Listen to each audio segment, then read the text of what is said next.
ప్రేక్షక దేవుళ్లకు నమస్కారం. మనిషి పుట్టేది ఒట్టి చేతులతో, గిట్టేది ఒట్టి చేతులతో. కాని ఈ మధ్యలో జరిగే జీవన నాటకమంతా కేవలం ఒక్క వస్తువు చుట్టూ తిరుగుతూ ఉంటుంది. అదే ధనం. ఈ కలియుగంలో ధనమే దైవంగా మారిపోయింది. ఈ రోజుల్లో మనిషికి విలువ లేదు. మనిషి జేబులో ఉన్న కాగితానికి ఉన్న విలువ మనిషి ప్రాణానికి లేదు. డబ్బు ఉంటేనే బంధుత్వం, డబ్బు ఉంటేనే స్నేహం, ఆఖరికి డబ్బు ఉంటేనే సమాజంలో గౌరవం కూడా దక్కుతోంది. అందుకేనేమో ఈనాడు చాలామంది దేవుడిని పూజించడం మానేసి కేవలం డబ్బునే దేవుడిగా భావించి ఆరాధిస్తున్నారు. ఉదయం నిద్రలేచింది మొదలు రాత్రి కళ్ళు మూసే వరకు మనిషి పడే ప్రతి ఆరాటం, చేసే ప్రతి పోరాటం ఆ లక్ష్మీదేవి కటాక్షం కోసమే కదా. అయితే ఆ సంపద నిజంగా మనిషికి శాంతిని ఇస్తుందా, లేదా అశాంతిని మిగిల్చి వెళ్తుందా? అసలు శ్రీకృష్ణ పరమాత్ముడి దృష్టిలో నిజమైన ధనవంతుడు ఎవరు? కోట్లు గడించినవాడా, లేక మనశ్శాంతిని పొందినవాడా? ధనం అనేది రెండు వైపులా పదును ఉన్న కత్తి లాంటిది. అది ధర్మం అనే ఓరలో ఉన్నంతకాలం మనకు రక్షణగా ఉంటుంది. కాని ఆ కత్తిని బయటకు తీసి విచ్చలవిడిగా వాడితే అది మన చేతులనే నరికేస్తుంది. ఈ సత్యాన్ని ద్వాపర యుగంలోనే శ్రీకృష్ణుడు లోకానికి చాటి చెప్పాడు. కురుక్షేత్ర సంగ్రామం ముగిసిన తర్వాత ధర్మరాజు హస్తినాపుర సింహాసనాన్ని అధిష్ఠించిన సమయమది. రాజ్యం సుభిక్షంగా ఉంది, ధనగారాలు నిండుగా ఉన్నాయి. కాని ప్రజల మనస్సులో మాత్రం ఏదో తెలియని అసంతృప్తి, ధనం పట్ల విపరీతమైన వ్యామోహం మెల్లగా మొదలవుతోంది. రాబోయే కలియుగ లక్షణాలు అప్పటికే ఛాయలుగా కనిపిస్తున్నాయి. అప్పుడు జరిగిన ఒక అద్భుతమైన సంఘటన ధనం పట్ల మనిషికి ఉండాల్సిన నిజమైన దృక్పథాన్ని కళ్లకు కట్టినట్లు చూపిస్తుంది. ద్వారకానగరం సిరిసంపదలతో తులతూగుతోంది. సముద్ర గర్భంలో రత్నాలతో నిర్మితమైన ఆ నగరంలో పేదరికం అనే మాటకు తావులేదు. ప్రతి ఇంటి ముంగట ముగ్గులు, ప్రతి గడపకు పసుపు కుంకుమలు, ప్రతి మనిషి ముఖంలో ఆనందం వెల్లివిరుస్తుండేది. అది కృష్ణుడు పాలించే రాజ్యం కాబట్టి అక్కడ లక్ష్మీదేవి స్థిరంగా నివాసముండేది. అయితే ఆ నగరంలో ధనగుప్తుడు అనే ఒక వర్తకుడు ఉండేవాడు. అతనికి పేరుకు తగ్గట్టుగానే ధనం అంటే పిచ్చి ప్రేమ. అతని పూర్వీకులు సంపాదించిన ఆస్తికి తోడు అతను రేయింబవళ్లు కష్టపడి కూడబెట్టిన సంపద కుప్పలుగా ఉండేది. వజ్రాలు, వైజూర్యాలు, బంగారు నాణాలు అతని రహస్య గదిలో మూలుగుతూ ఉండేవి. కాని అతని మనసులో మాత్రం ఏదో వెలితి. ఎంత సంపాదించినా ఇంకా ఏదో కావాలనే తపన అతన్ని నిద్రపోనివ్వడం లేదు. ధనగుప్తుడికి ఒక విచిత్రమైన అలవాటు ఉండేది. ప్రతిరోజు రాత్రి అందరూ నిద్రపోయాక తన రహస్య గదిలోకి వెళ్లి ఆ బంగారు నాణాలను బయటకు తీసి వాటిని లెక్కపెట్టుకుంటూ వాటి శబ్దాన్ని వింటూ పరవశించిపోయేవాడు. అతనికి దేవుడి మీద భక్తి కంటే ఆ ధనం మీదే ఎక్కువ భక్తి ఉండేది. ఈ డబ్బే నాకు దైవం, ఇదే నన్ను కాపాడుతుంది, ఇదే నా బలం అని గట్టిగా నమ్మేవాడు.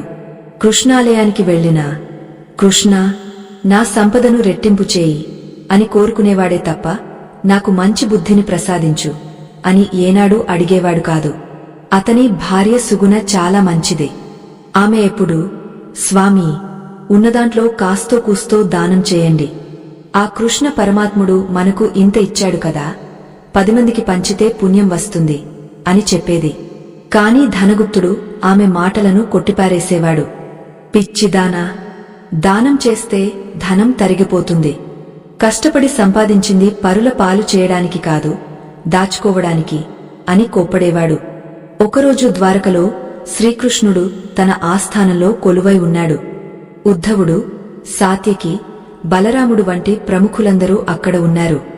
ఆ సమయంలో నారద మహర్షి ఆకాశం నుండి నారాయణ నారాయణ అంటూ అక్కడికి వచ్చాడు. కృష్ణుడు నారదుని సాదరంగా ఆహ్వానించి ఉచిత ఆసనం ఇచ్చి గౌరవించాడు.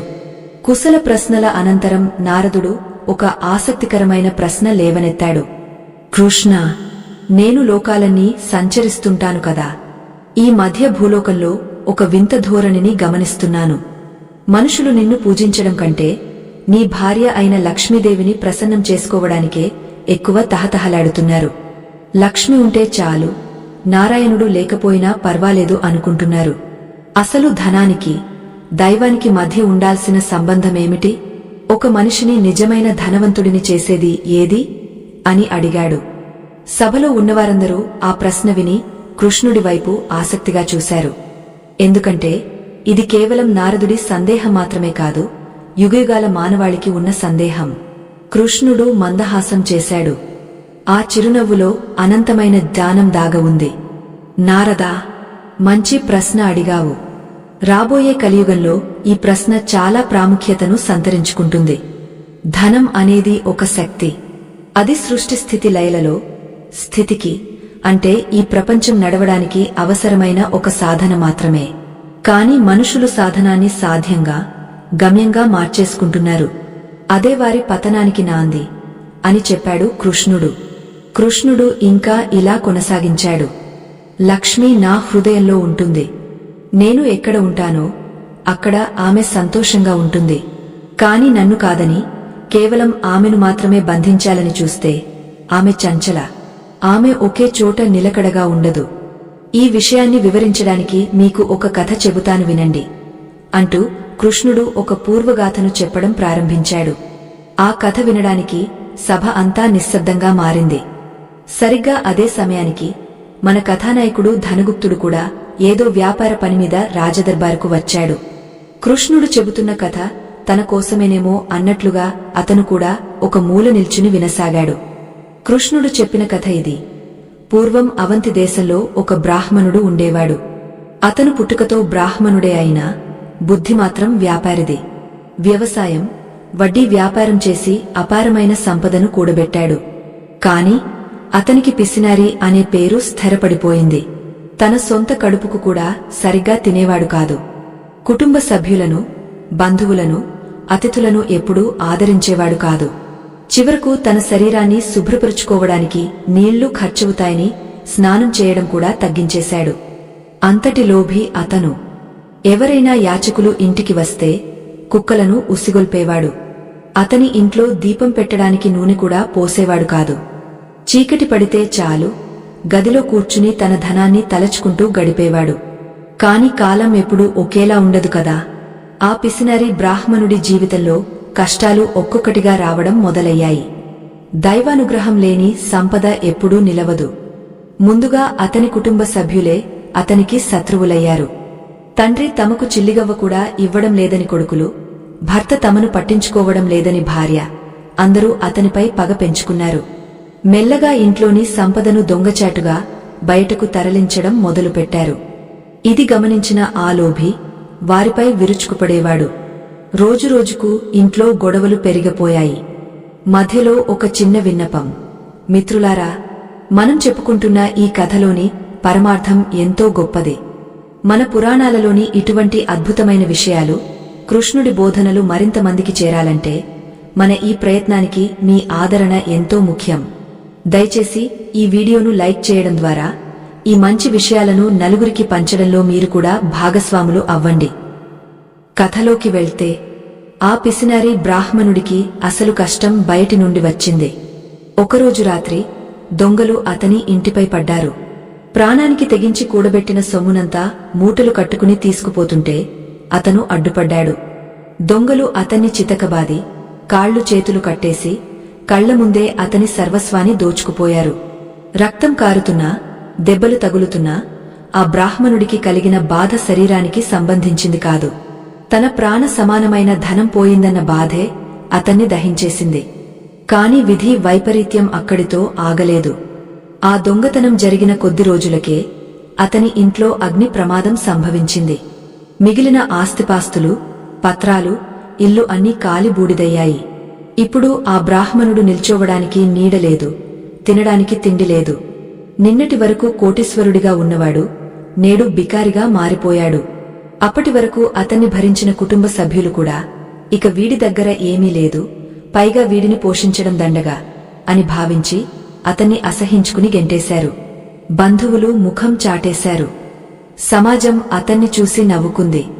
పిసినారికి పట్టిన గతి చూశారా? దేవుడికి పెట్టలేదు, తాను తినలేదు, ఇప్పుడు అడుక్కు తింటున్నాడు అని ఎలగతాళి చేశారు.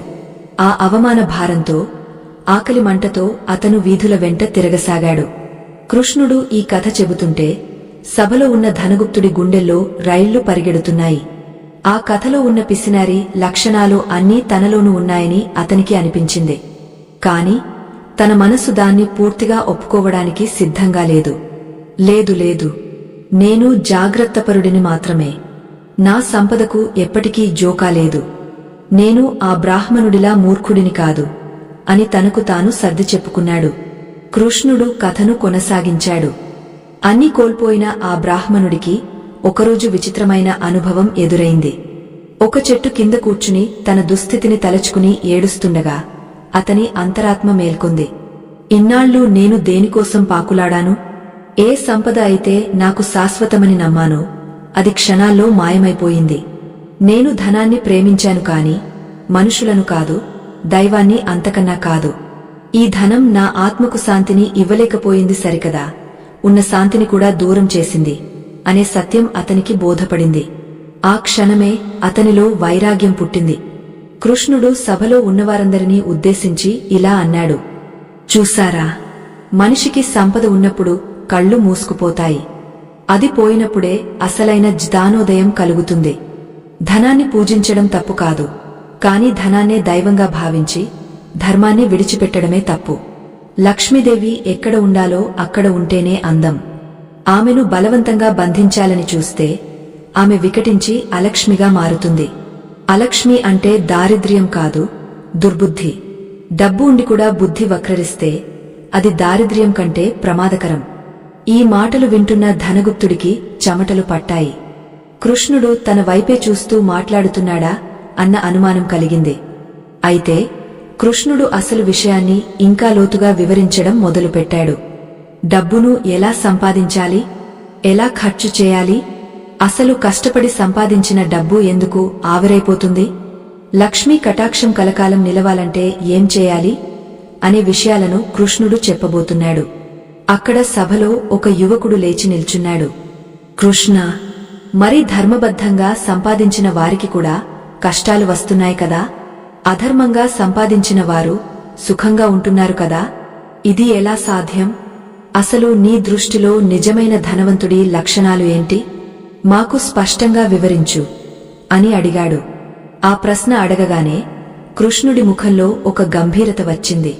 ఇది కేవలం ఆ ఒక్కడి సందేహం కాదు, లోకరీతిని ప్రశ్నించే సందేహం. కృష్ణుడు సింహాసనం నుండి లేచి నెమ్మదిగా నడుస్తూ సభ మధ్యలోకి వచ్చాడు. అతని కాలి అందేల శబ్దం తప్ప సభలో ఇంకే శబ్దం లేదు. నిజమైన ధనవంతుడు ఎవరు అనే ప్రశ్నకు సమాధానం చెప్పే ముందు అసలు ధనం ఎవరి దగ్గర ఎందుకు చేరుతుందో మీరు తెలుసుకోవాలి. లక్ష్మీదేవికి ఒక సోదరి ఉంది. ఆమె పేరు జ్యేష్ఠాదేవి. ఆమె ఎవరి ఇంటికి వెళ్తుందో తెలుసా అని కృష్ణుడు ఒక నిగుజ్జమైన ప్రశ్న వేశాడు. అందరూ ఆలోచనలో పడ్డారు. ఇంతలో ద్వారకలో ఒక సంచలనం జరిగింది. ధనగుప్తుడి ఇంటి నుండి ఒక సేవకుడు పరుగు పరుగున రాజదర్బారుకు వచ్చాడు. అతని ముఖం భయంతో నిండిపోయింది. ఆయాసపడుతూ నేరుగా ధనగుప్తుడి కాళ్లమీద పడ్డాడు. అయ్యా, అనర్థం జరిగింది, ఘోరం జరిగింది అని అరవసాగాడు. ధనగుప్తుడి గుండె ఆగపోయినంత పనైంది. ఏమైంది? ఎందుకు అలా అరుస్తున్నావు? నా ధనగారానికి ఏమైనా ప్రమాదం వచ్చిందా అని కంగారుగా అడిగాడు. సేవకుడు చెప్పిన మాట వినగానే ధనగుప్తుడు అక్కడికక్కడే కుప్పకులిపోయాడు. కృష్ణుడు ప్రశాంతంగా వారి వైపు చూస్తున్నాడు. ఆ సేవకుడు చెప్పిన వార్త ఏమిటి? ధనగుప్తుడికి అంతటి షాక్ ఇచ్చిన ఆ సంఘటన ఏమిటి? సరిగా అదే సమయంలో కృష్ణుడు ఒక అద్భుతమైన రహస్యాన్ని చెప్పడానికి సిద్ధమయ్యాడు. ధనవంతుడు కావడానికి కావలసింది బ్యాంకులో బ్యాలెన్స్ కాదు, గుండెలో ధైర్యం, చేతిలో ధర్మం. అవి లేనివాడు ఎంత సంపాదించినా బిచ్చగాడే అని చెబుతూ కృష్ణుడు అసలైన కథనాన్ని ప్రారంభించబోతున్నాడు. కాని ధనగుప్తుడికి జరిగిన ఆ సంఘటన కృష్ణుడు చెప్పబోయే ధర్మ సూక్ష్మాలకు ప్రత్యక్ష ఉదాహరణగా నిలవబోతోంది. ధనగుప్తుడి ఇంటికి కృష్ణుడు చెప్పే తత్వానికి ఉన్న సంబంధమేమిటి? అసలు లక్ష్మీదేవి ఎవరిని వరిస్తుంది, ఎవరిని వదిలేస్తుంది? ఈ ప్రశ్నలకు సమాధానం తెలియాలంటే ద్వారకలో జరగబోయే ఆ నాటకీయ పరిణామాలను మనం చూడాల్సిందే. సేవకుడు చెప్పిన ఆ మాట వినగానే ధనగుప్తుడి వెన్నులో వణుకు పుట్టింది. అయ్యా, మీ రహస్య గదిలో నిల్వ ఉంచిన పత్తి బస్తాలకు నిప్పంటుకుంది. ఆ మంటలు పక్కనే ఉన్న మీ ధనగారానికి వ్యాపించాయి. లోపల ఉన్న వజ్రవైజూర్యాలు, బంగారు ఆభరణాలు అన్నీ ఆ అగ్నిజ్వాలల్లో చిక్కుకుపోయాయి. కావలి ఉన్న భటులు కూడా ఆ మంటల వేడికి దగ్గరకు వెళ్లలేక పారిపోయారు అని ఆ సేవకుడు గొంతు చించుకుని చెప్పాడు. ఆ వార్త వినగానే ధనగుప్తుడికి ప్రపంచం తలక్రిందులైనట్లు అనిపించింది.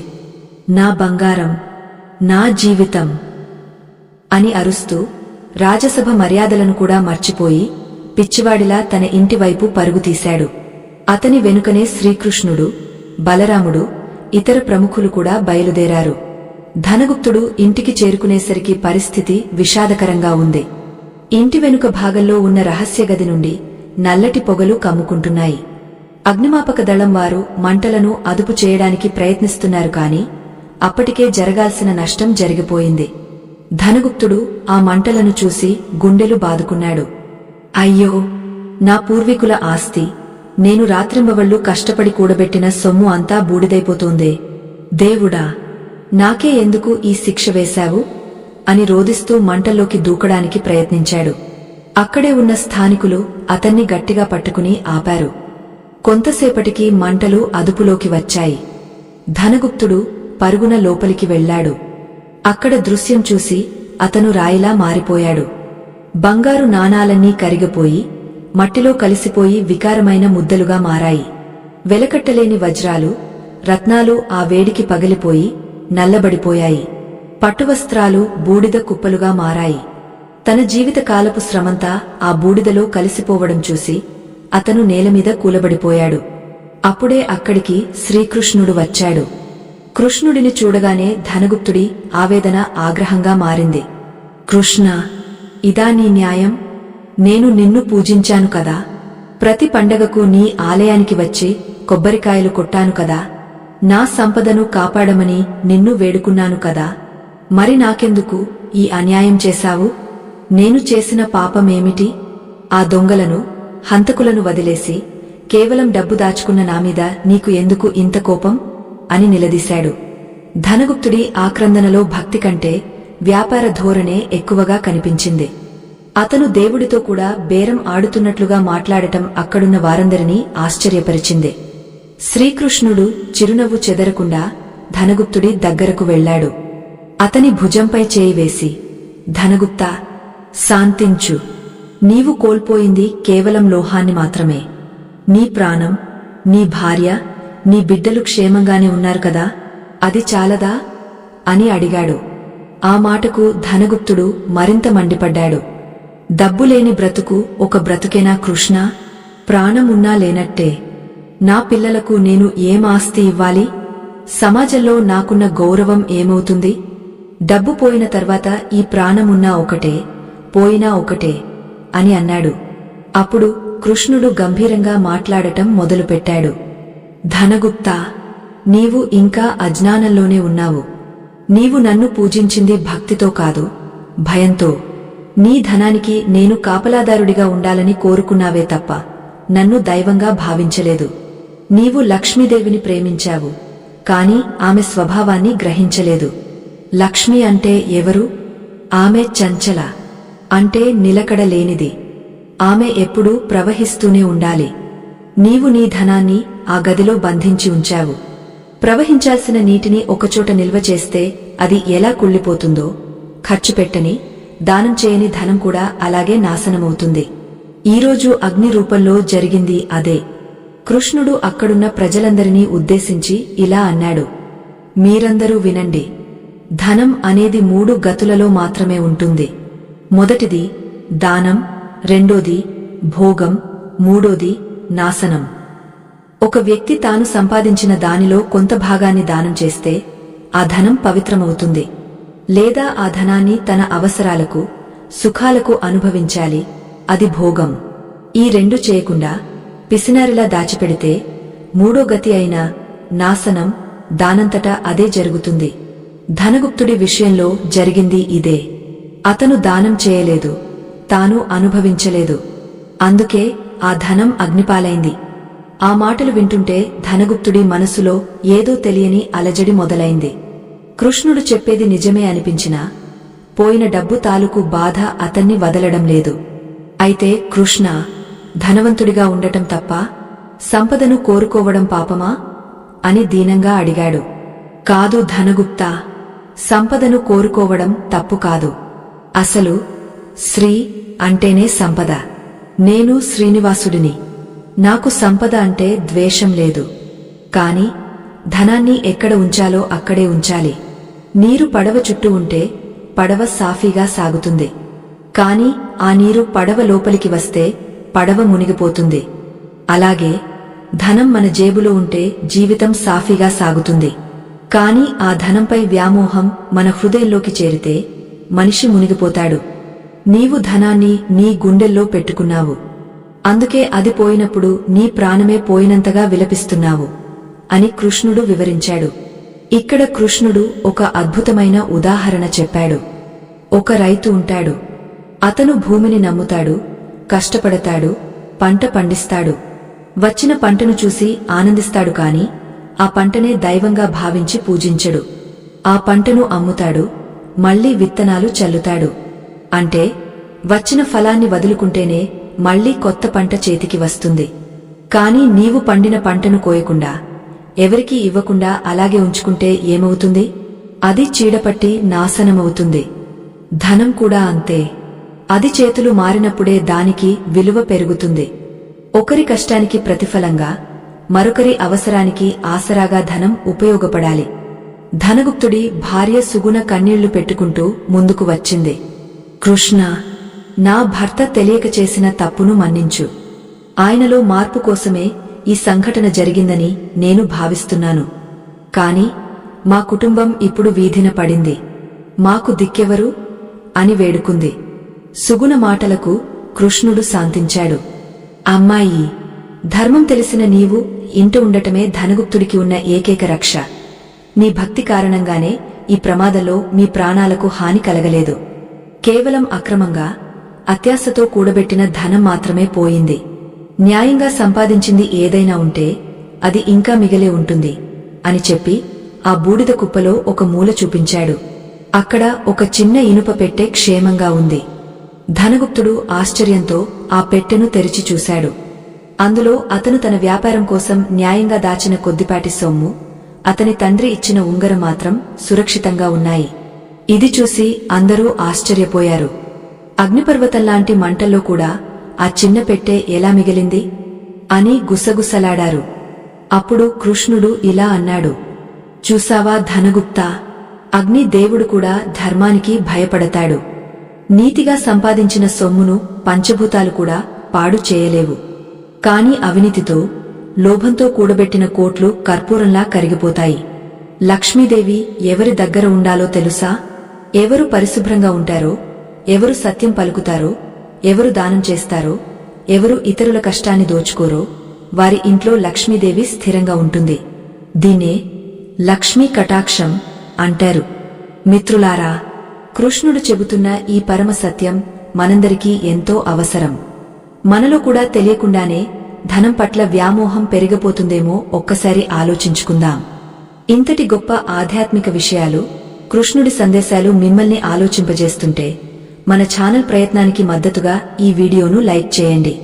మీరు ఇచ్చే ఒక్క లైక్ ఈ ధర్మ సూక్ష్మాన్ని మరో 10 మందికి చేరేలా చేస్తుంది. కథనంలోకి వెళ్తే, కృష్ణుడు ఆ రాత్రి ధనగుప్తుడికి, అక్కడున్న ప్రజలకు అష్ట ఐశ్వర్యాల గురించి చెప్పడం మొదలుపెట్టాడు. మీరు కేవలం ధనలక్ష్మిని మాత్రమే చూస్తున్నారు.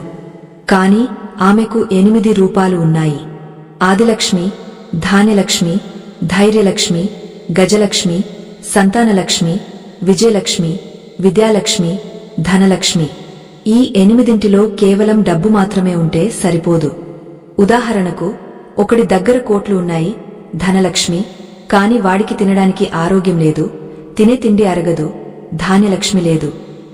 వాడికి సుఖముంటుందా? ఉండదు. మరొకడికి డబ్బు ఉంది, కాని పెరికివాడు, ధైర్యలక్ష్మి లేదు. వాడు ఆ డబ్బును చూసి భయపడుతూ బతుకుతాడు. మరొకడికి అన్నీ ఉన్నాయి, కాని బుద్ధి లేదు, విద్యాలక్ష్మి లేదు. వాడు ఆస్తిని త్వరగానే పోగొట్టుకుంటాడు. కాబట్టి నిజమైన ధనవంతుడు అంటే కేవలం డబ్బు ఉన్నవాడు కాదు, ఈ అష్టలక్ష్ముల అనుగ్రహం ఉన్నవాడు. ధనగుప్తుడికి మెల్లగా జ్ఞానోదయం అవుతోంది. తన దగ్గర ఇన్నాళ్లు కేవలం డబ్బు మాత్రమే ఉందని, మిగిలిన ఏ లక్ష్మి అనుగ్రహం లేదని అతనికి అర్థమైంది. తన భార్య చెప్పిన మాటలను పెడచెవిన పెట్టినందుకు పశ్చాత్తాపపడ్డాడు. కృష్ణ, నా తప్పు నాకు తెలిసింది. కాని ఇప్పుడు జరగాల్సిన నష్టం జరిగిపోయింది. నేను మళ్లీ కోలుకోగలనా? నా కుటుంబానికి మంచి జీవితాన్ని ఇవ్వగలనా? నిజమైన మార్గంలో నడిస్తే లక్ష్మీదేవి మళ్లీ నన్ను కరుణిస్తుందా అని అడిగాడు. ఈసారి అతని గొంతులో అహంకారం లేదు, ఆర్తి ఉంది. కృష్ణుడు చిరునవ్వుతో, తప్పకుండా ధనగుప్తా. లక్ష్మీదేవికి మరో పేరు క్షమ. తప్పు తెలుసుకున్న వారిని ఆమె ఎప్పుడూ క్షమిస్తుంది.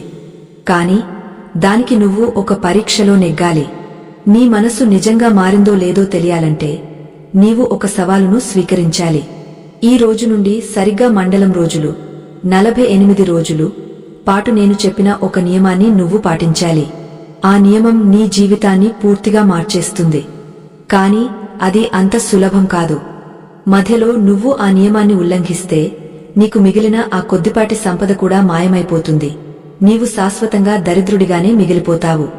సిద్ధమేనా అని అడిగాడు. ధనగుప్తుడు ఆలోచనలో పడ్డాడు. కృష్ణుడు పెట్టబోయే ఆ పరీక్ష ఏమై ఉంటుంది? తన వల్ల అవుతుందా? ఒకవేళ ఓడిపోతే ఉన్నది కూడా ఊడిపోతుందేమో. కాని కృష్ణుడి కళ్లలో కనిపిస్తున్న ఆశకిరణం అతనికి ధైర్యాన్ని ఇచ్చింది. సిద్ధమే కృష్ణ, నువ్వు ఏం చెబితే అది చేస్తాను. నాకు డబ్బు కంటే మనశ్శాంతి ముఖ్యమని ఇప్పుడిప్పుడే అర్థమవుతోంది అని మాటిచ్చాడు. అప్పుడు కృష్ణుడు ఆ నియమాన్ని చెప్పబోతుండగా సభలో నుండి ఒక వింత శబ్దం వినిపించింది. అందరూ అటువైపు తిరిగి చూశారు. అక్కడ ఒక ముసలి బిచ్చగత్తె నిల్చుని ఉంది. ఆమె ఒంటినిండా చిరిగిన బట్టలు, చేతిలో ఒక పగిలిన చిప్ప. ఆమె నేరుగా ధనగుప్తుడి దగ్గరకు వచ్చి, బాబూ, ఆకలి వేస్తోంది. నీ దగ్గర ఉన్న దాంట్లో ఏదైనా ఉంటే పెట్టవా అని అడిగింది. ఇది సామాన్యమైన సంఘటనే అయినా కృష్ణుడు పెట్టిన పరీక్షకు, ఈ బిచ్చగత్తె రాకకు ఏదో సంబంధముందని అక్కడున్న జానులకు అర్థమైంది. ధనగుప్తుడు ఇప్పుడు ఏం చేస్తాడు? ఇప్పుడే సర్వస్వం కోల్పోయి బాధలో ఉన్న అతను ఆ ముసలిదాని ఆకలి తీరుస్తాడా? లేక తన దగ్గర ఏమీ లేదని కసురుకుంటాడా? ఇదే అతని మొదటి పరీక్షనా? కృష్ణుడు చెప్పబోయే ఆ కఠినమైన నియమమేమిటి? ధనగుప్తుడు ఈ 48 రోజుల పాటు ఎలాంటి జీవనశైలిని గడపాలి? ఆ ముసలి అవ్వ రూపంలో వచ్చింది సాక్షాత్తు లక్ష్మీదేవేనా? ఈ ప్రశ్నలకు సమాధానాలు ఎంతో ఆసక్తికరంగా ఉండబోతున్నాయి. ధనగుప్తుడి ప్రయాణం ఇక్కడి నుండి కొత్త మలుపు తిరగబోతోంది. నిజమైన సంపదను వెతికే క్రమంలో అతను ఎదుర్కోబోయే సవాళ్లు సామాన్యమైనవి కావు. ధనగుప్తుడు ఆ వృద్ధురాలిని చూసి నిశ్చేష్టుడయ్యాడు. నిన్నటి వరకు తన ఇంటి ముఖద్వారం దగ్గరకు ఎవరైనా యాచకులు వస్తే కనీసం కన్నెత్తి కూడా చూడని అహంకారం అతనిది.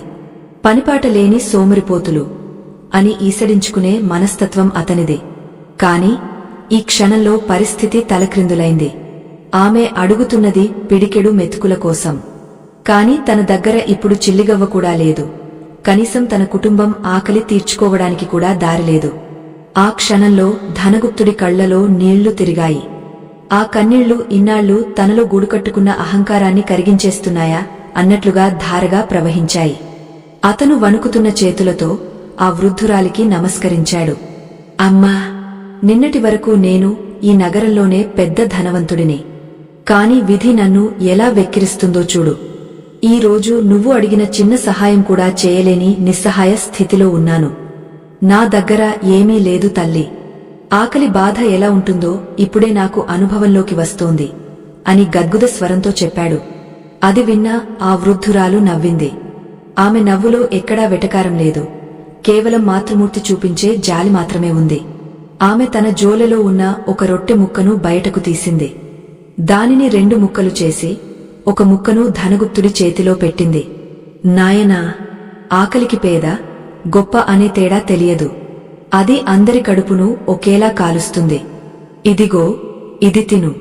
ఉన్నదాంట్లో పంచుకు తింటే వచ్చే తృప్తి ఆ దేవలోక అమృతంలో కూడా ఉండదు అని చెప్పి ఆ రొట్టె ముక్కను ఇచ్చి ఆమె అక్కడి నుండి వెళ్లిపోయింది. ధనగుప్తుడు ఆ రొట్టె ముక్కను చూస్తూ శిలావిగ్రహంలా నిల్చుండిపోయాడు. కోట్లు సంపాదించిన తన చేతిలో ఇప్పుడు ఒక బిచ్చగత్తె పెట్టిన భిక్ష ఉంది. కాని విచిత్రమేమిటంటే ఆ చిన్న రొట్టె ముక్కను చూస్తుంటే అతనికి కలిగిన గౌరవం తన ధనగారంలో ఉన్న వజ్రాలను చూసినప్పుడు కూడా కలగలేదు. అప్పుడు శ్రీకృష్ణుడు అతని దగ్గరకు వచ్చాడు. చూసావా ధనగుప్తా, ఇన్నాళ్ళు నువ్వు ఎవరినైతే పేదవారు అని అసహించుకున్నావో ఈరోజు ఆమె నీకంటే ఎంత ధనవంతురా అర్థమైందా? ఆమె దగ్గర ధనం లేదు, కాని దానం చేసే గుణముంది. ఎవరి హృదయం విశాలంగా ఉంటుందో వారే నిజమైన ఐశ్వర్యవంతులు. సరే, ఇప్పుడు నీ ప్రాయశ్చిత్తానికి సమయం ఆసన్నమైంది. నీవు అడిగావు కదా, లక్ష్మీదేవి అనుగ్రహం మళ్లీ కలగాలంటే ఏం చేయాలని? దానికి ఒక కఠినమైన వ్రతం ఉంది.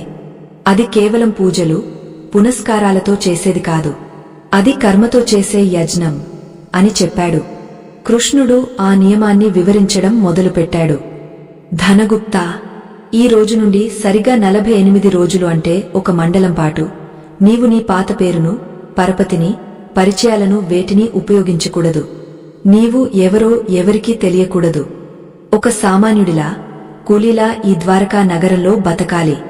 నీ శారీరక శ్రమతో, అంటే నీ చెమట చిందించి మాత్రమే ధనాన్ని సంపాదించాలి.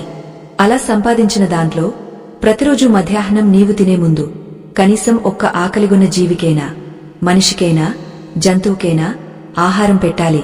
ఆ తర్వాతే నువ్వు తినాలి. ఒకవేళ ఏ రోజైనా నువ్వు సంపాదించలేకపోయినా లేదా దానం చేయకుండా తిన్నా ఈ వ్రతం భగ్నమవుతుంది. అప్పుడు నీకు శాశ్వత దారిద్ర్యం ప్రాప్తిస్తుంది. ఇది నీ అహంకారానికి, నీ ధనదాహానికి చికిత్స. దీనికి నువ్వు సిద్ధమేనా అని కృష్ణుడు కఠినంగా అడిగాడు. ధనగుప్తుడికి ఇది సామాన్యమైన పరీక్ష కాదని అర్థమైంది. పుట్టినప్పటి నుండి పట్టు పరుపుల మీద పడుకున్న శరీరం అతనిదే. బరువులు ఎత్తడం, ఎండలో తిరగడం అతనికి తెలియని విద్యలు. కాని ఇప్పుడు వేరే దారి లేదు. తన భార్యాబిడ్డల భవిష్యత్తు తన చేతుల్లోనే ఉంది. అతను దృఢ నిశ్చయంతో కృష్ణుడి పాదాలకు నమస్కరించాడు. పరమాత్మా, నా అజ్ఞానం తొలగింది. ఇన్నాళ్ళు నేను బతికిన బతుకు వ్యర్థం అని తెలిసింది. ఈ 48 రోజులు నా పాప ప్రక్షాళన కోసం నువ్వు చెప్పినట్లే నడుచుకుంటాను అని ప్రతిజ్ఞ చేశాడు. ఆ మరునాడు ఉదయం సూర్యోదయానికి ముందే ధనగుప్తుడు నిద్రలేచాడు. తన పట్టు వస్త్రాలను విడిచిపెట్టి ఒక సామాన్యమైన ముతక పంచెను కట్టుకున్నాడు. తన భార్య సుగుణ కళ్లల్లో నీళ్లు తిరుగుతుండగా ఆమెకు ధైర్యం చెప్పి ఇంటి నుండి బయలుదేరాడు. ద్వారకా నగరం అప్పుడే నిద్రలేస్తోంది. వీధులన్నీ జనంతో రద్దీగా మారుతున్నాయి. నిన్నటి వరకు ఆ వీధుల్లో రథం మీద దర్జాగా వెళ్లిన ధనగుప్తుడు నేడు పని వెతుక్కుంటూ నడుస్తున్నాడు. తనను ఎవరూ గుర్తుపట్టకుండా తలపాగా చుట్టుకున్నాడు. ముందుగా తనకి తెలిసిన వ్యాపార వీధికి వెళ్లాడు. అక్కడ తనకు తెలిసిన వర్తకులు చాలామంది ఉన్నారు. కాని ఎవరినీ సాయం అడగకూడదు, తన పేరు చెప్పకూడదు అన్నది కృష్ణుడి నియమం. అందుకని ఒక దుకాణం ముందు ఆగా. అయ్యా, ఏమైనా పని ఉంటే ఇప్పించండి, మూటలు మోస్తాను, సరుకులు సర్దుతాను అని అడిగాడు. ఆ షావుకారు ధనగుప్తుడిని పైనుండి కింద వరకు చూశాడు. ఆ షావుకారు మరెవరో కాదు, ఒకప్పుడు ధనగుప్తుడి దగ్గర అప్పు తీసుకుని వడ్డీ కట్టడానికి భయపడి దాక్కుని తిరిగిన వ్యక్తి. కాని ఇప్పుడు అతను ధనగుప్తుడిని గుర్తుపట్టలేదు. చూస్తే బాగా బలిసినట్టు ఉన్నావు. ఇన్నాళ్ళు సోమరిపోతులా తిని ఇప్పుడు పని కావాలంటే ఎలా? మా దగ్గర పని లేదు, పో పో అని గద్దించాడు. ఆ మాటలు ధనగుప్తుడి గుండెకు బాకుల్లా గుచ్చుకున్నాయి.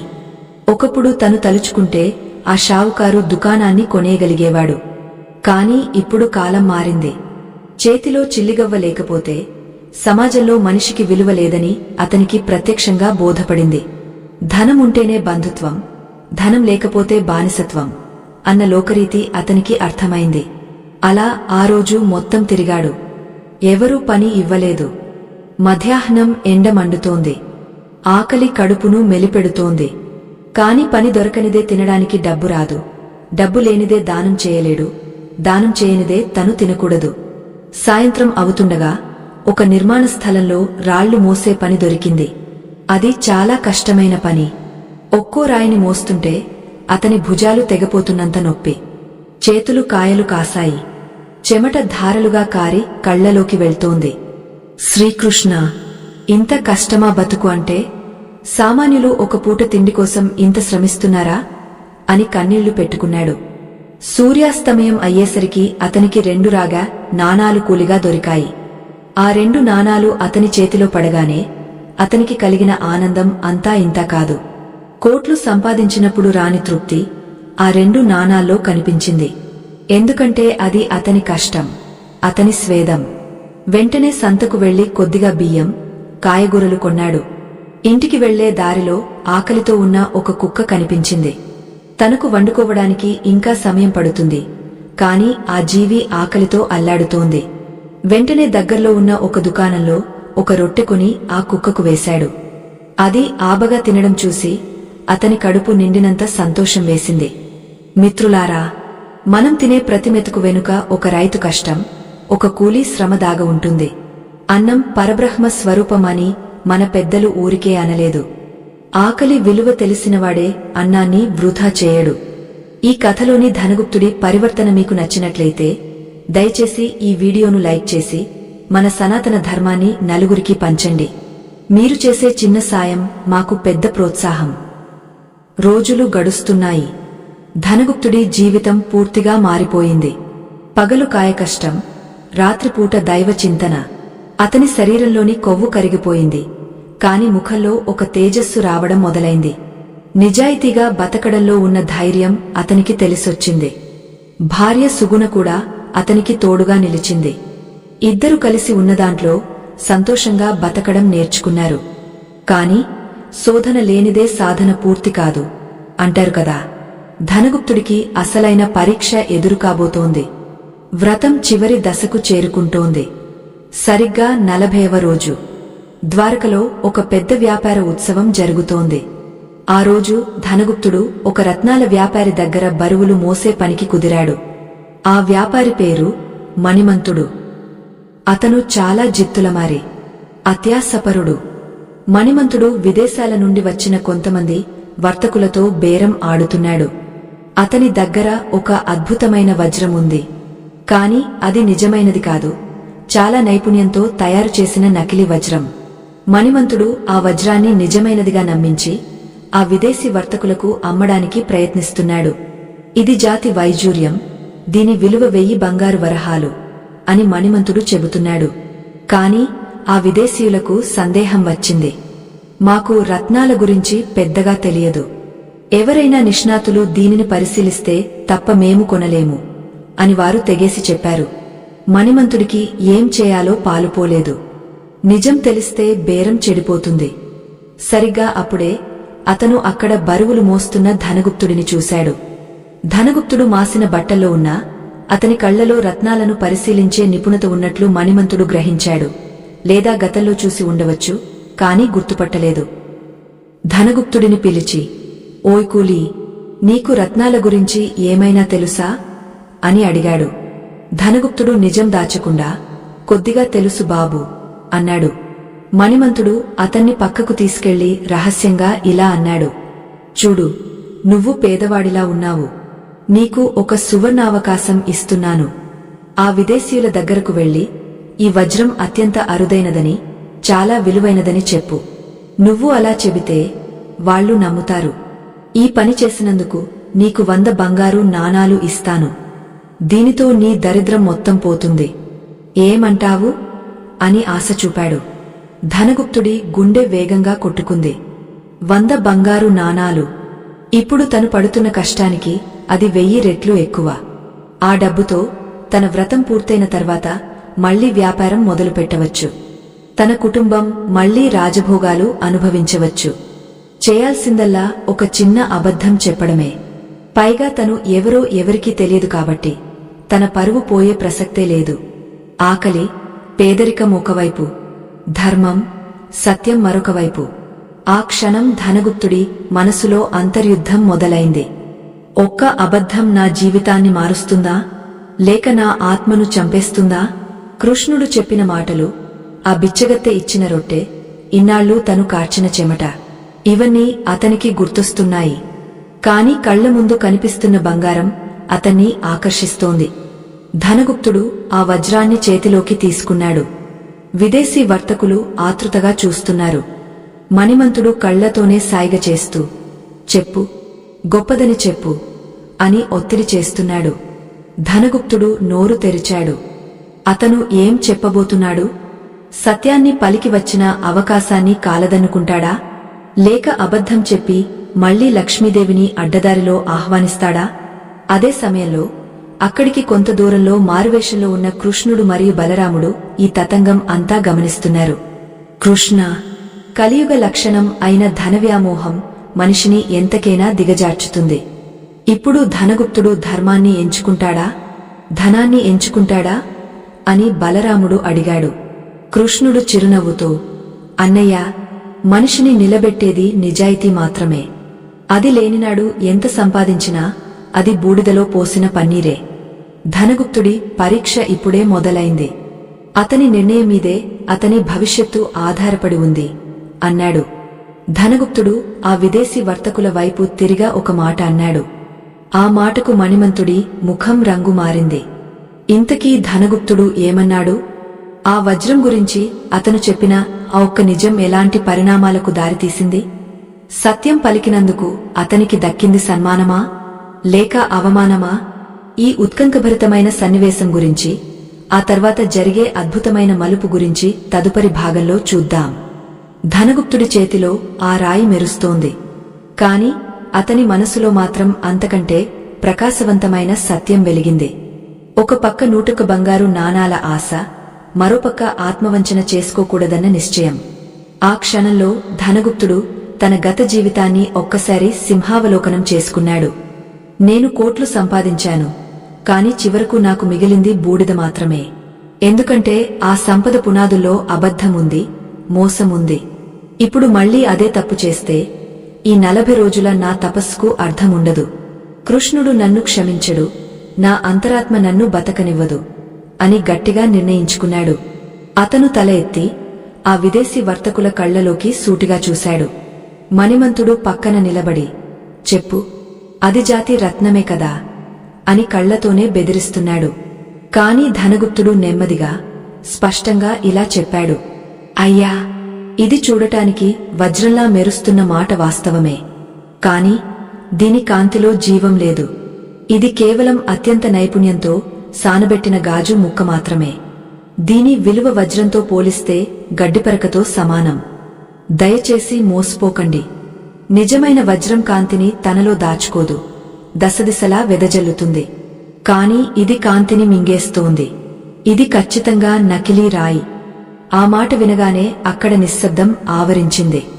మణిమంతుడి ముఖం కోపంతో ఎర్రబడిపోయింది. ఏం మాట్లాడుతున్నావు? నీకేమైనా మతిపోయిందా? కూలికి వచ్చిన వాడివి కూలి పని చేసుకోక రత్నాల గురించి నీకేం తెలుసని వాగుతున్నావు అని గట్టిగా అరిచాడు. ధనగుప్తుడి మీద చెయ్యి చేసుకోవడానికి ముందుకు వచ్చాడు. కాని ఆ విదేశీ వర్తకులు మణిమంతుడిని అడ్డుకున్నారు. వారిలో ముఖ్యుడైన వ్యక్తి ధనగుప్తుడి దగ్గరకు వచ్చి ఆ రాయిని మరోసారి పరిశీలించి చూశాడు. ధనగుప్తుడు చెప్పిన మాటల్లోని నిజాయితీ వారికి అర్థమైంది. శాంతించు మణిమంతా, ఈ కూలీ చెప్పింది నిజమే అనిపిస్తోంది. అతని కళ్లలో స్వార్థం లేదు. నువ్వు మమ్మల్ని మోసం చేయాలని చూశావు. వ్యాపారంలో నమ్మకమే పెట్టుబడి. అది లేని నీతో మాకు ఎలాంటి వ్యాపారం వద్దు అని చెప్పి ఆ వర్తకులు అక్కడి నుండి వెళ్లిపోవడానికి సిద్ధమయ్యారు. వెళ్తూ వెళ్తూ ఆ విదేశీయుడు ధనగుప్తుడి వైపు తిరిగి, మిత్రమా, నిజం చెప్పి మమ్మల్ని పెద్ద నష్టం నుండి కాపాడావు. నీ నిజాయితీకి మెచ్చి ఈ బహుమానం తీసుకో అని ఒక బంగారు నాణాన్ని ఇవ్వబోయాడు. అప్పుడు ధనగుప్తుడు వినయంగా నమస్కరించి, అయ్యా, వద్దు. నేను కూలికి వచ్చాను. నేను చేసిన పనికి కూలి అడగవచ్చు, కాని నిజం చెప్పినందుకు డబ్బు తీసుకుంటే అది వ్యాపారం అవుతుంది, ధర్మం కాదు. సత్యం వెలకట్టలేనిది. దయచేసి నన్ను మన్నించండి అని తిరస్కరించాడు. ఆ సమాధానం విని ఆ విదేశీయులు ఆశ్చర్యపోయారు. ఇంతటి పేదరికంలో కూడా ఇంతటి ధర్మనిరతి ఉన్న మనిషి ఈ నగరంలో ఉంటాడని మేము ఊహించలేదు అని అతన్ని పొగడి వెళ్లిపోయారు. ఇప్పుడు అక్కడ మిగిలింది కోపంతో రగిలిపోతున్న మణిమంతుడు, ప్రశాంతంగా ఉన్న ధనగుప్తుడు. మణిమంతుడు పళ్ళు పటపటా కొరుకుతూ, ఓరేయ్, నా బేరం పాడు చేశావు. నా నోటికాడ కూడు లాగేశావు. నీకు ఈరోజు కూలి లేదు, ఏమీ లేదు. ఇప్పుడే నా కళ్ల ముందు నుండి పో, లేకపోతే నా భటులతో నిన్ను తన్నిస్తాను అని గెంటివేశాడు. ధనగుప్తుడు మారు మాట్లాడకుండా అక్కడి నుండి నడుచుకుంటూ వెళ్ళిపోయాడు.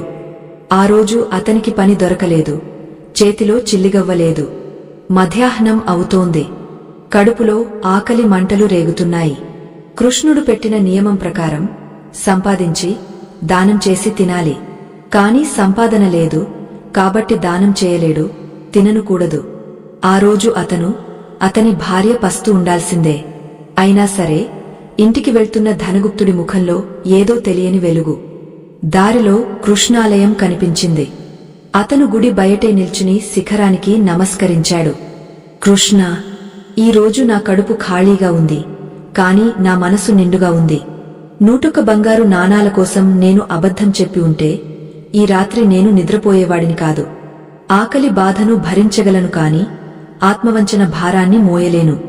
నన్ను ధర్మ మార్గంలో నడిపించినందుకు నీకు కృతజ్ఞతలు అని ప్రార్థించాడు. దూరం నుండి ఇదంతా గమనిస్తున్న బలరాముడు కృష్ణుడితో ఇలా అన్నాడు. కృష్ణా, చూసావా? ధనగుప్తుడు నెగ్గాడు. అతను ధనాన్ని గడ్డిపోచలా విసిరేశాడు. ఇక అతని పరీక్ష పూర్తయినట్లే కదా? కృష్ణుడు చిరునవ్వుతో, లేదు బలరామా, ఇతను గెలిచింది లోభం మీద మాత్రమే, కాని ఇంకా ధైర్యం మరియు శరణాగతి అనే పరీక్షలు మిగిలే ఉన్నాయి. వ్రతం పూర్తి కావడానికి ఇంకా 8 రోజులు ఉన్నాయి. రాబోయే రోజుల్లో అతని సహనానికి అసలైన పరీక్ష ఎదురవుతుంది. చివరి మెట్టు ఎప్పుడూ జారిపోయేలాగే ఉంటుంది. చూద్దాం అతను ఆ మెట్టు ఎక్కుతాడో లేక జారిపడతాడో అని అన్నాడు. రోజులు గడుస్తున్నాయి. 41, 42, 43 ఇలా రోజులు లెక్కపెట్టుకుంటూ ధనగుప్తుడు తన వ్రతాన్ని కొనసాగిస్తున్నాడు. కాని విధి విచిత్రమైనది. ఆ రోజు నుండి అతనికి పని దొరకడం కష్టమైపోయింది. మణిమంతుడికి నగరంలో చాలా పలుకుబడి ఉంది. వీడు నమ్మకద్రోహి, పని ఎగ్గొడతాడు అని ధనగుప్తుడి గురించి చెడ్డ ప్రచారం చేయించాడు. దాంతో చాలామంది వర్తకులు అతనికి పని ఇవ్వడానికి నిరాకరించారు. కొన్ని రోజులు అరకొర సంపాదనతో 1 పూట మాత్రమే తింటూ మిగిలినది దానం చేస్తూ గడిపారు. ధనగుప్తుడి శరీరం చిక్కిశల్యమైంది. కళ్ళు లోతుకు పోయాయి. కాని సంకల్పం మాత్రం సడలలేదు. సుగుణ తన భర్త పరిస్థితి చూసి తట్టుకోలేకపోతోంది. ఏవండీ, మీకు ఆరోగ్యం పాడవుతోంది. కనీసం ఈరోజు కాస్త ఎక్కువ తినండి. ఆ కృష్ణుడు అంత రాక్షసుడు కాదు, మన పరిస్థితి అర్థం చేసుకుంటాడు అని బతిమాలింది. కాని ధనగుప్తుడు ఒప్పుకోలేదు. సుగుణ, ఇది శరీరానికి సంబంధించిన ఆకలి కాదు, ఆత్మకు సంబంధించిన తపస్సు.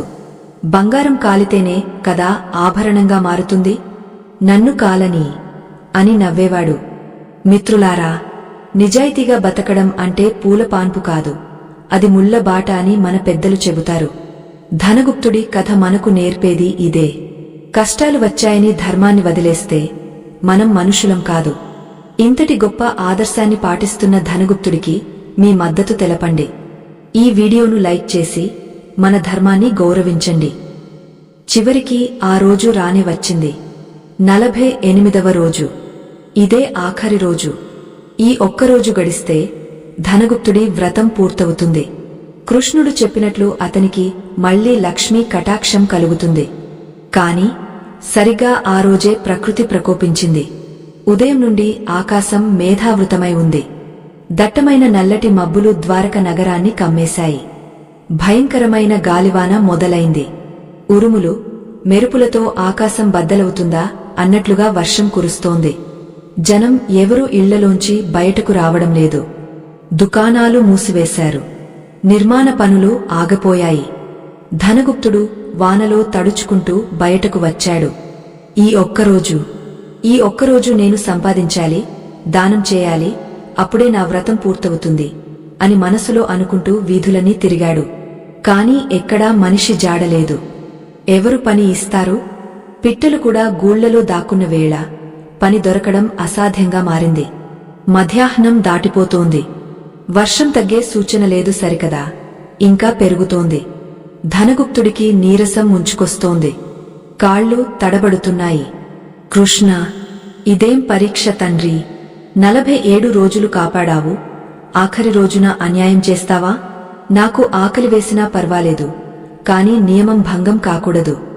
ఎవరైనా ఆకలిగొన్న జీవికి అన్నం పెట్టకుండా నేను ఎలా ఉండగలను అని వర్షంలోనే ఆకాశం వైపు చూసి అడిగాడు. అతని కన్నీళ్లు వాన నీటిలో కలిసిపోతున్నాయి. సాయంత్రం కావస్తోంది. ఇక ఆశ లేదనిపించింది. నీరసంతో ఒక సత్రం అరుగుమీద కూలబడ్డాడు.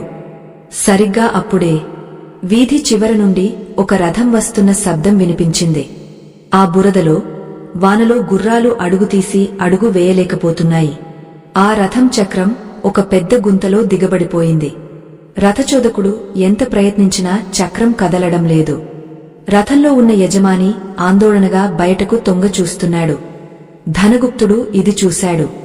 ఇది నాకు దేవుడిచ్చిన అవకాశం అనుకున్నాడు. వెంటనే లేచి పరుగు పరుగున అక్కడికి వెళ్లాడు. అయ్యా, నేను సాయం చేస్తాను అని అరిచాడు.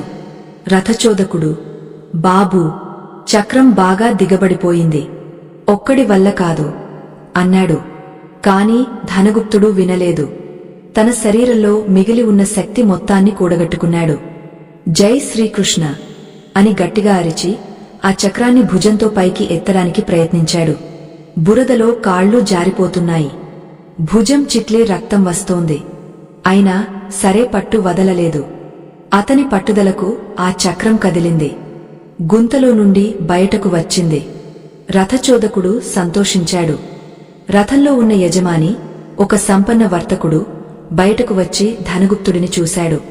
మిత్రమా, ఇంతటి వర్షంలో ఆపద్బాంధవుడిలా వచ్చావు. నీ రుణముంచుకోను అంటూ తన సంచిలో నుండి 2 బంగారు నాణాలు తీసి ఇవ్వబోయాడు. ధనగుప్తుడికి ప్రాణం లేచి వచ్చింది. ఆ 2 నాణాలు తీసుకుంటే తన వ్రతం పూర్తవుతుంది. వెంటనే ఆహారం కొని దానం చేయవచ్చు.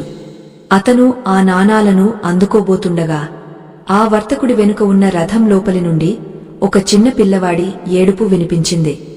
నాన్నా, ఆకలి, ఆకలి అని ఆ పిల్లవాడు నీరసంగా ఏడుస్తున్నాడు. ఆ వర్తకుడు బాధగా, అయ్యో, దారిలో ఆహారం దొరకలేదు. నా బిడ్డ ఆకలితో అలమటిస్తున్నాడు. ముందు ఏదైనా ఊరు వస్తే బాగుండు అని తనలో తాను అనుకున్నాడు. ధనగుప్తుడి చెవిలో ఆకలి అన్న మాట మాత్రమే వినిపించింది. తన చేతికి అందుతున్న ఆ 2 బంగారు నాణాలు అతనికి కనిపించడం లేదు. ఆ పిల్లవాడి ఆకలి కేకలు అతన్ని కుదిపేస్తున్నాయి. ఇప్పుడు ధనగుప్తుడు ఏం చేస్తాడు? ఆ డబ్బు తీసుకుని తన వ్రతాన్ని పూర్తి చేస్తాడా, లేక ఆ డబ్బును తిరస్కరించి ఆ పిల్లవాడి ఆకలి తీర్చడానికి మరో మార్గం వెతుకుతాడా? అసలు తన దగ్గర ఆహారం లేదు కదా, మరి ఆ పిల్లవాడి ఆకలి ఎలా తీరుస్తాడు? కృష్ణుడు ఆడే ఈ నాటకంలో ఇదే చివరి మలుపు. ధనగుప్తుడు ఆ క్షణంలో తీసుకున్న నిర్ణయం కలియుగ మానవులకు ఒక గొప్ప సందేశాన్ని ఇవ్వబోతోంది. డబ్బు కంటే గొప్పది ప్రాణం, వ్రతం కంటే గొప్పది త్యాగం అని నిరూపించే సన్నివేశమది. ధనగుప్తుడు ఆ వర్తకుడితో ఒక మాట అన్నాడు. ఆ మాట వినగానే ఆకాశంలో ఉరుములు ఆగపోయాయి. గాలి స్తంభించింది. ఆ మాట ఏమిటి? ఉన్నాడు. కృష్ణుడి రూపం వర్ణించడానికి మాటలు చాలవు. నెమలి పింఛం, చేతిలో పిల్లనగ్రోవి, పెదవిపై చిరునవ్వు. ఆ దివ్య మంగళ రూపాన్ని చూడగానే ధనగుప్తుడికి మాట పెగలలేదు. ఆనందంతో, భయంతో సాష్టాంగ నమస్కారం చేశాడు. ప్రభూ, కృష్ణ, నేను నీ పరీక్షలో ఓడిపోయాను. నన్ను క్షమించు తండ్రి, నేను నియమాన్ని పాటించలేకపోయాను అని ఏడుస్తూ కాళ్లపై పడ్డాడు. కృష్ణుడు నవ్వుతూ తన చేతులతో ధనగుప్తుడిని పైకి లేవనెత్తాడు. పిచ్చివాడా, ఎవరు చెప్పారు నువ్వు ఓడిపోయావని? నువ్వు గెలిచావు ధనగుప్తా, నువ్వు అద్భుతంగా గెలిచావు. నా పరీక్ష కేవలం నువ్వు డబ్బు సంపాదిస్తావా లేదా అని కాదు, నువ్వు ధర్మాన్ని సంపాదిస్తావా లేదా అని మాత్రమే. నిన్న రాత్రి నువ్వు డబ్బును తృణప్రాయంగా వదిలేసి త్యాగాన్ని ఎంచుకున్నావు చూడు, అక్కడే నీ విజయం దాగ ఉంది. నా దృష్టిలో నిజమైన సంపద బంగారు నాణాలు కాదు, తోటివారి పట్ల చూపే జాలి, దయ అని చెప్పాడు. ధనగుప్తుడికి తన చెవులను తానే నమ్మలేకపోయాడు. కాని స్వామీ, నువ్వే అన్నావు కదా సంపాదించి తినాలి అని, నేను సంపాదించలేదు కదా అని అమాయకంగా అడిగాడు. అప్పుడు రుక్మిణీదేవి ముందుకు వచ్చి ఇలా అంది. నాయనా, నువ్వు నిన్న సంపాదించింది పుణ్యం. అది ధనం కంటే కోటి రెట్లు విలువైనది. ఆ రథంలో వచ్చిన బిడ్డ ఎవరో తెలుసా? సాక్షాత్తు ఈ జగన్నాటక సూత్రధారి అయిన కృష్ణుడే ఆ బాలుడి రూపంలో వచ్చి నీ ఆకలిని పరీక్షించాడు. నువ్వు నీ ఆకలిని చంపుకుని దైవానికి నివేదన చేశావు. అందుకే లక్ష్మీదేవి అయిన నేను నీ ఇంట శాశ్వతంగా నివాసం ఉండటానికి వచ్చాను. ఆ మాట వినగానే ధనగుప్తుడి ఆనందానికి అవధులు లేవు. అంటే నిన్న ఆకలితో ఏడ్చింది కృష్ణుడేనా? తాను ఆరగించింది కృష్ణుడికా అని తలచుకుని పులకించిపోయాడు. కృష్ణుడు కొనసాగస్తూ, ధనగుప్తా, నీవు ధనవంతుడివి కావాలి అని కోరుకున్నావు. సరే, ఇకపై నీకు ధనానికి లోటు ఉండదు. నీ కాలిపోయిన ధనగారం మళ్లీ నిండుతుంది. నీ వ్యాపారం 3 పువ్వులు 6 కాయలుగా వర్ధిల్లుతుంది. కానీ గుర్తుంచుకో, ఈ సంపద నీది కాదు. నువ్వు కేవలం ధర్మకర్తవు మాత్రమే. ఈ సంపదను 10 మందికి ఉపయోగపడేలా ఖర్చుపెట్టు. అహంకారం రాకుండా చూసుకో. ఎప్పుడైతే నువ్వు నాది అనుకుంటావో అప్పుడే అది దూరమవుతుంది. కృష్ణుడిది అనుకుంటే అది నీ వెంటే ఉంటుంది అని ఆశీర్వదించాడు. కృష్ణుడు చేతిని ఊపగానే ఆ ఇంట్లో అద్భుతం జరిగింది. కాలిపోయిన గోడలు బంగారు వర్ణంలోకి మారాయి. ఖాళీగా ఉన్న పాత్రలు ధాన్యంతో నిండిపోయాయి. ఇంటి వెనుక ఉన్న ధనగారం వజ్రవైజూర్యాలతో కళకళలాడుతోంది. కాని ఈసారి ధనగుప్తుడు ఆ సంపద వైపు కన్నెత్తి కూడా చూడలేదు. అతను కేవలం కృష్ణుడి పాదాల వైపు మాత్రమే చూస్తున్నాడు. స్వామీ, నాకు ఈ సంపద వద్దు. నీ దర్శనమయ్యాక ఈ లోకంలో ఏ సంపద అయినా నాకు మట్టితో సమానమే. నాకు నీ పాదాల చెంత స్థానం ప్రసాదించు. ఈ మోహబంధాల నుండి విముక్తిని ప్రసాదించు అని వేడుకున్నాడు.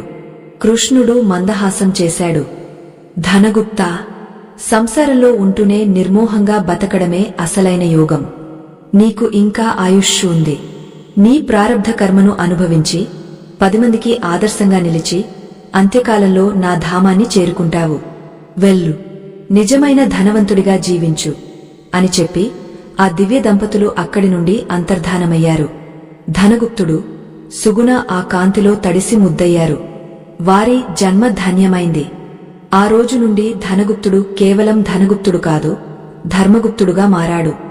ద్వారక నగరంలో అతని ఇంటి తలుపులు పేదవారి కోసం ఎప్పుడూ తెరిచే ఉండేవి.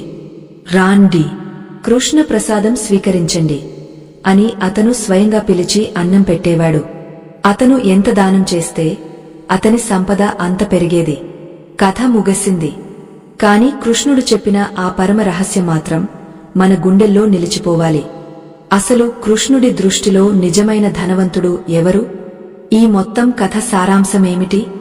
ఈ విషయాన్ని మనం చివరి భాగంలో స్పష్టంగా తెలుసుకుందాం.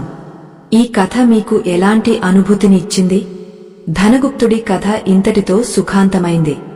కాని శ్రీకృష్ణుడు ఈ ఉదంతం ద్వారా కలియుగ మానవులకు ఇచ్చిన 5 బంగారు సూత్రాలు ఉన్నాయి.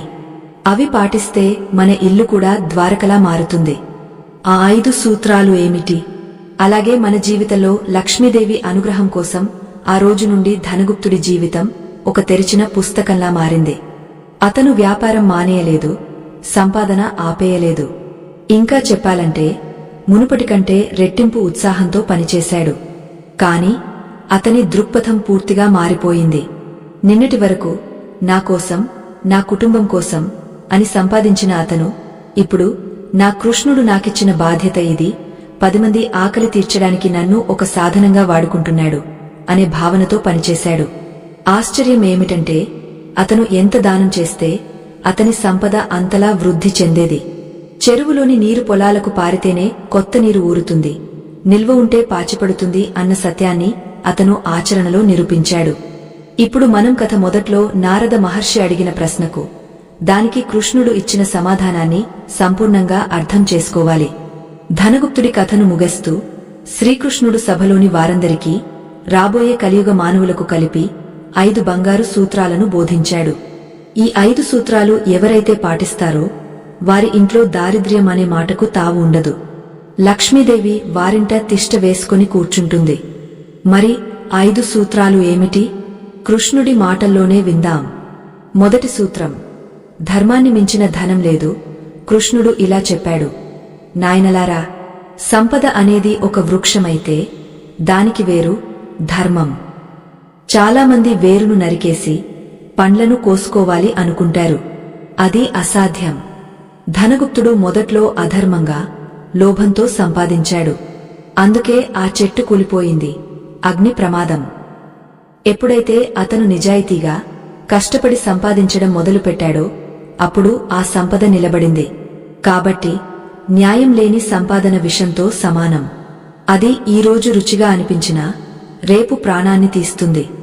ధర్మబద్ధంగా వచ్చిన ఒక్క రాగ నాణెం అధర్మంగా వచ్చిన కోటి వరహాల కంటే శక్తివంతమైనది. రెండవ సూత్రం శుద్ధత, సత్యం. లక్ష్మీదేవికి మరొక పేరు శుద్ధ.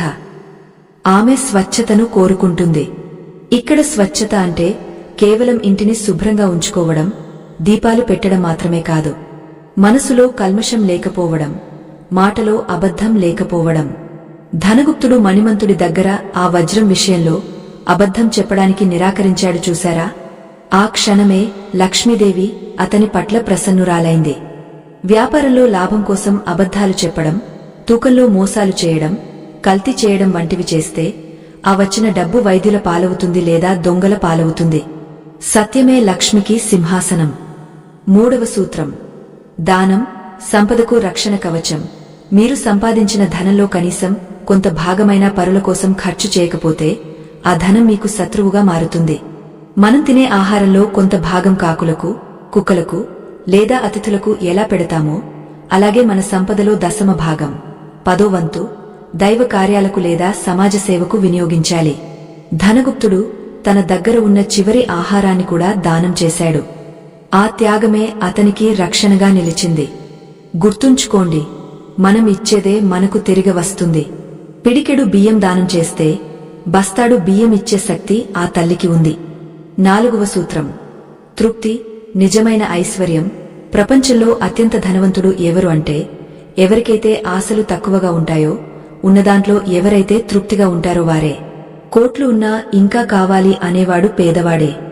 ఏమీ లేకపోయినా ఈ రోజు దొరికిన రొట్టె ముక్క చాలు అనుకునేవాడు చక్రవర్తి. ధనగుప్తుడు తన కూలి డబ్బులు రాకపోయినా మనశ్శాంతితో నిద్రపోగలిగాడు. అసంతృప్తి అనేది చిల్లులు పడిన కుండ లాంటిది. అందులో ఎంత నీరు పోసినా నిండదు. తృప్తి అనేది అక్షయపాత్ర లాంటిది. ఐదవ సూత్రం ఈశ్వరార్పణ బుద్ధి, ట్రస్టీతత్వం. ఇది అన్నింటికంటే ముఖ్యమైనది. ఈ ఆస్తి నాది, ఈ ఇల్లు నాది, ఈ డబ్బు నాది అనే అహంకారమే మనిషి పతనానికి కారణం. ఈ సృష్టిలో ఏదీ మనది కాదు. మనం వచ్చేప్పుడు తేలేదు, పోయేటప్పుడు పట్టుకెళ్లలేము. మన దగ్గర ఉన్న సంపదకు మనం కేవలం కాపలాదారులం మాత్రమే. యజమాని ఆ భగవంతుడే. ఆయన ఇచ్చిన ఖజానాను ఆయన బిడ్డల, ప్రజల అవసరాలకు వాడాలి. ఎప్పుడైతే ఇది కృష్ణుడి సొమ్ము అనుకుంటావో అప్పుడు ఆ సంపదకు సంబంధించిన ఏ కష్టం నిన్ను తాకదు. లాభం వచ్చినా అది కృష్ణుడిదే, నష్టం వచ్చినా అది కృష్ణుడిదే. నీవు కేవలం నిమిత్తమాత్రుడివి. కృష్ణుడు ఈ 5 సూత్రాలు చెబుతుంటే సభలోని పండితులు, జానులు, సామాన్య ప్రజలు అందరూ చేతులు జోడించి వింటున్నారు. అప్పుడు కృష్ణుడు నారదుడి వైపు తిరిగే, నారదా, ఇప్పుడు చెప్పు, నిజమైన ధనవంతుడు ఎవరు అని అడిగాడు. నారదుడు భక్తితో తల వంచి, కృష్ణ, జగద్గురువైన నీకు తెలియనిది ఏముంది? ఎవడైతే ధర్మాన్ని ఆర్జిస్తాడో, సత్యాన్ని పలుకుతాడో, త్యాగాన్ని ఆచరిస్తాడో, తృప్తితో జీవిస్తాడో, నిన్ను శరణు కోరుతాడో వాడే ముమ్మాటికి నిజమైన శ్రీమంతుడు. లక్ష్మీదేవి ఎక్కడో వైకుంఠంలో కాదు, అటువంటి పుణ్యాత్ముల ఇంటనే కొలువై ఉంటుంది అని బదులిచ్చాడు.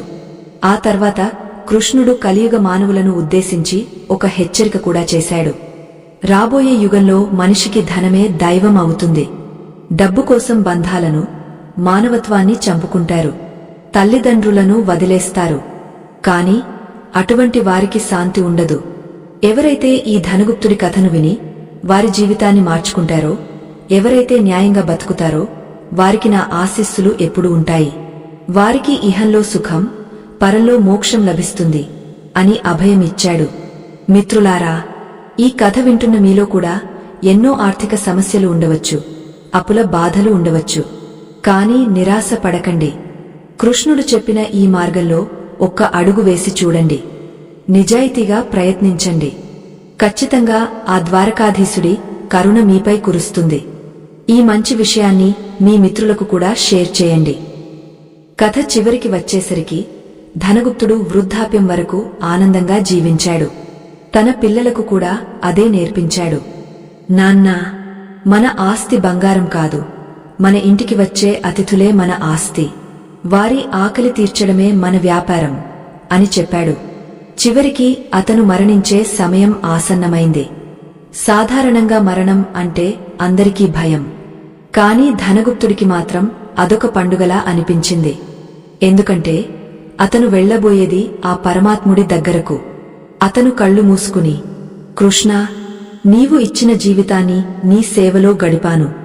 ఇప్పుడు నీ పిలుపు కోసం ఎదురుచూస్తున్నాను అని ధ్యానం చేశాడు. అప్పుడు ఆకాశం నుండి దివ్య విమానం వచ్చింది. అందులో విష్ణు దూతలు వచ్చారు.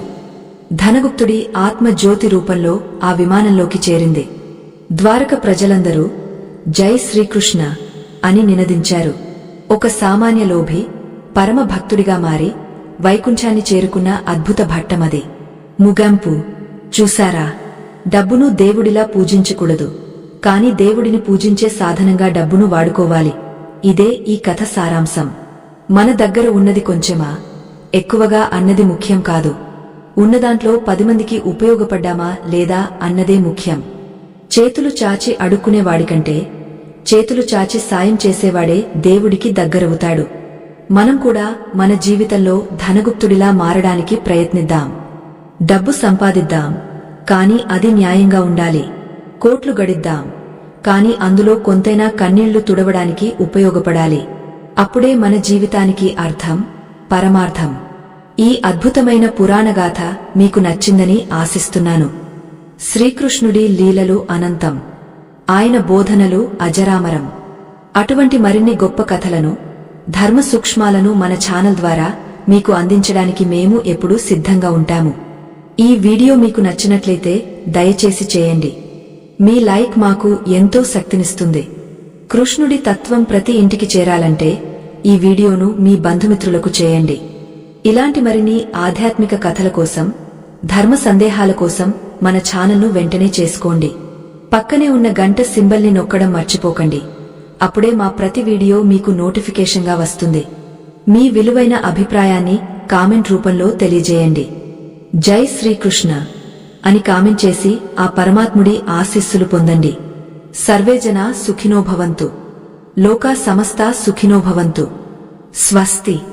మనం నిత్యం ఏం చేయాలి? ఈ అద్భుతమైన ముగింపు కోసం